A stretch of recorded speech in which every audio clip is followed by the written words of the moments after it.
Thanks to Skillshare for sponsoring this video. The first 500 people to click the link in the description will get 2 months of Skillshare Premium free.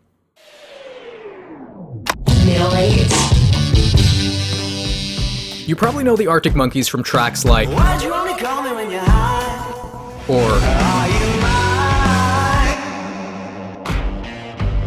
mine? and of course, Do I wanna know? and that's understandable. Their album AM is what finally brought them into the mainstream. It debuted at number 6 on the Billboard 200 and sold more copies than their last 3 did combined. Yet at home in the UK, the Arctic Monkeys are nearly a household name, where all 5 of their albums have debuted at number 1, and where their first album still reigns as the fastest selling debut album by a band in the UK. They've headlined the largest festival in the UK twice. They've changed the way record labels distribute music today, and they're one of the only bands to win Best British Group and Best British Album on 3 separate occasions. So what was it about AM that finally helped them break into the worldwide market? Let's look back at their journey and find out. Who the f*** are Arctic Monkeys? We're Arctic Monkeys. Don't believe the hype.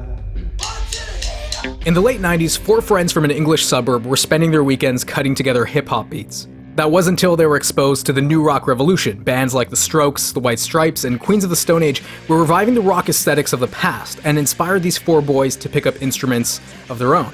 Matt Helders took to the drums, Andy Nicholson picked up a bass guitar, Jamie Cook took up guitar, and Alex Turner took the role of frontman, a position he initially didn't want. Jamie had always wanted to be in a band called the Arctic Monkeys, and the name just stuck. Arctic Monkeys began writing songs in Alex's garage and moved to performing in pubs by 2003. They put together an 18-song demo, burned them to CDs, and gave them away anywhere they could. They just wanted more people to listen to their music. Well, they got their wish when a local photographer uploaded the demo to his website, giving it the name Beneath the Boardwalk. My baby wants to drive the train.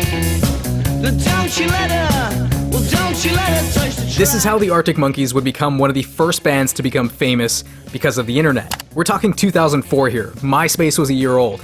Gmail and Facebook were just about to launch. YouTube didn't exist.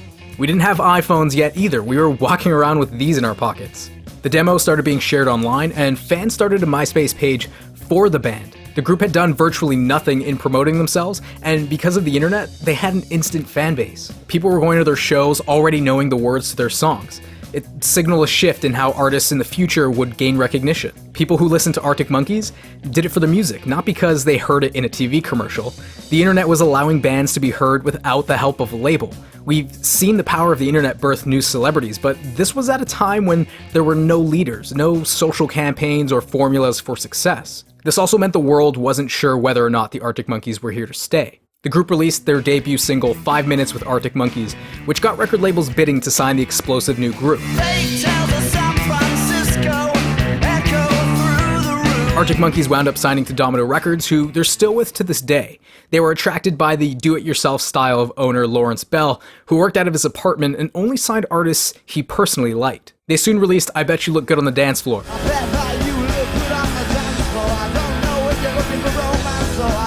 It topped the UK charts immediately. The band finally released their debut record, pushing the release day forward due to high demand.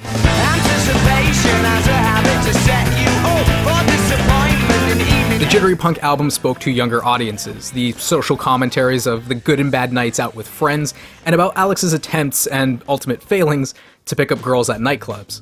Appropriately, the cover features friend Chris McClure, who the band got stupid drunk in order to get this photo. It became the fastest selling debut album by a band in British chart history, selling more than 360,000 copies in its first week. They were outselling the rest of the top 20 album chart combined. It won the Mercury Prize Award that year for the best album in the UK. It was nominated for a Grammy. Rolling Stone named it the 30th best debut of all time, and Enemy ranked it as the 19th best album of all time. The Monkees failed to replicate those results in the US, selling only 34,000 copies. So what happened? Well, American critics didn't get the hype. British music journalism was making huge claims. Enemy were calling Arctic Monkeys our generation's most important band from the get-go. At that time, the US had some major players in the post-punk scene, all with a few solid albums under their belt. So when the 20-year-old boys from Sheffield, England showed up in America with only a few years' experience with their instruments, still developing their stage presence, some were underwhelmed, considering the band to be catchy but unexceptional. It was no fault of their own. Arctic Monkeys tried to reduce the hype by avoiding interviews in the press where they could. The Monkeys would prove their worth during their US tour and gain a small cult following. They were receiving Album of the Year awards left and right, including Best British Group and Best British Album at the Brit Awards. The Monkeys' meteoric rise to success overwhelmed Andy Nicholson, and he decided to leave the band.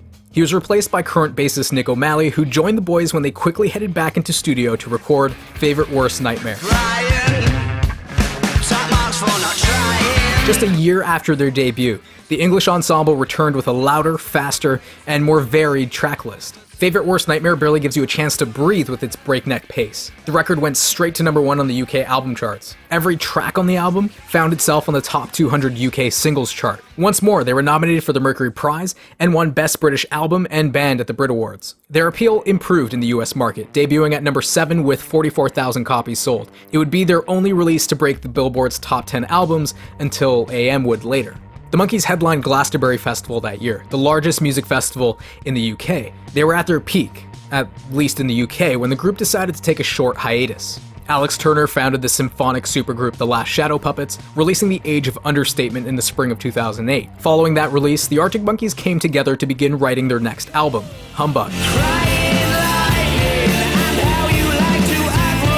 The boys felt that their punk novelty would wear thin if they didn't evolve. So they've recruited Queens of the Stone Age's Josh Homme in aiding them to overturn what everyone knew about the band. They recorded this new album entirely in the United States, experimenting with new guitar effects, keyboards, and percussion. Humbug introduced a more melancholic approach to songwriting, with psychedelic and desert rock elements referencing Jimi Hendrix, Cream, and the Beatles as influences.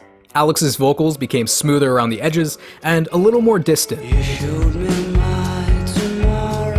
Again, the album went straight to #1 in the UK, their third straight to do so. While it didn't critically perform as well as their previous efforts, it expanded the group's sound and would lay the groundwork for future album AM. But first the group decided to divert yet again to deliver a more poppy and vintage sound. They wrote and rehearsed these new tracks in order to record them live for the album Suck It and See. It's getting dark and the sky looks sticky. Some expected more of the wit and punk rock immediacy from their first two albums, others wanted more of the stoner rock we got on Humbug. The rest just were along for the ride, wherever the Monkeys decided to take them.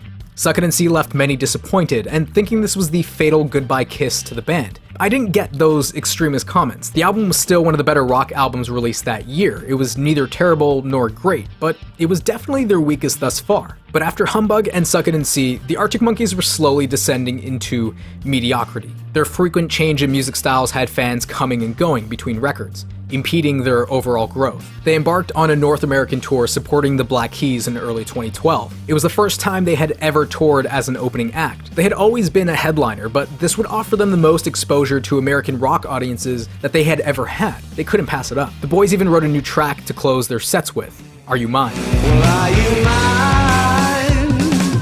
And people loved it. It excited the boys. To them, it was an indicator that the band still had it. They decided to explore more of this sound, attempting to write 12 tunes just like it.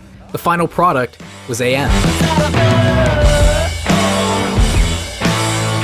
Selling 100,000 copies in 2 days, AM was their fifth straight #1 album in the UK. Nominated for a Mercury Prize, it debuted at #6 on the US Billboard 200, it became the top rock album in the country. Do I Want to Know became the most played contemporary rock song on American radio, peaking at #1 on alternative charts, and was nominated for Best Rock Performance at the 2015 Grammys. They played Glastonbury for a second time, and they started selling out US arenas, including Madison Square Garden. So what changed? What was it about AM that appealed so much to all these new audiences? Well, a few things. One, the music market changed. The White Stripes, gone. Jack White is still here trying to figure things out. The Black Keys are on break. The Red Hot Chili Peppers, Green Day, and The Strokes have their best albums behind them.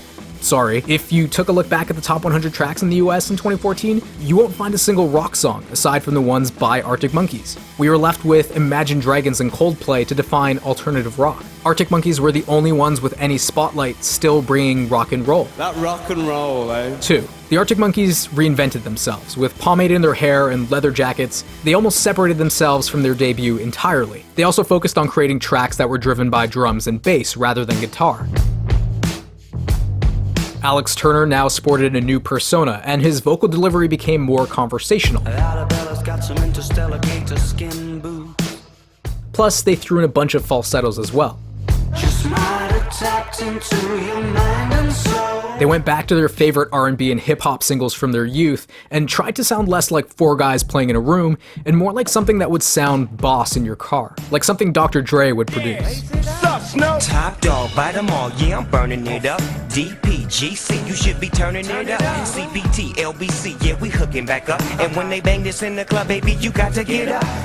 You could take almost any of the instrumentals from AM and use them as the backbone for 2014's hip-hop singles. First things first, I'm the realest. Drop this and let the whole world feel it. Let them feel it. And I'm still in the murder business. I can hold you down like I'm giving lessons in physics. Right.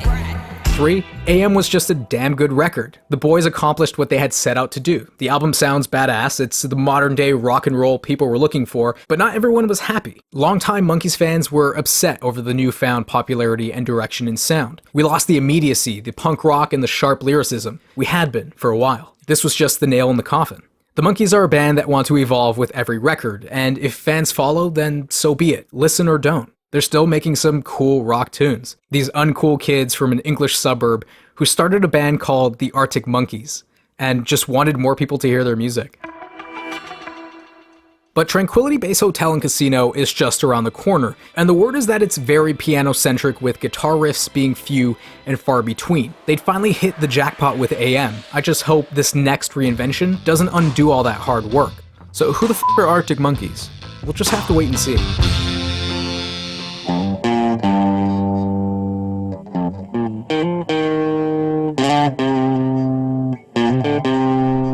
I've been trying to get better at guitar for a while now, just kind of putting in an hour a day, but Mario Baptista's guitar lessons are really helping me progress more quickly. He covers everything from how to hold a guitar to playing some of today's best alternative tracks. You can find him on Skillshare, an online learning community for creators, and since guitar lessons aren't cheap, I've turned to Skillshare's premium membership, which gives me unlimited access to thousands of classes on things from music production to songwriting, and of course, music lessons, all for less than $10 a month. But Skillshare is allowing me to give 500 people 2 months of Skillshare Premium for free. So if you're looking to improve your skills, unlock your inner musician, or learn more about the things you already love, follow the first link in the description below and start learning today. Other than that, thanks for watching, ladies and gents. If you enjoyed the video, please give it a like rating, subscribe to learn more about the music you love, and thank you to my patrons who, for as low as $1, are helping free up more of my time to make these videos. You're all awesome. And tell me, what's your least favorite Arctic Monkeys album? You've got to have one. Let me know in the comments below, and keep listening.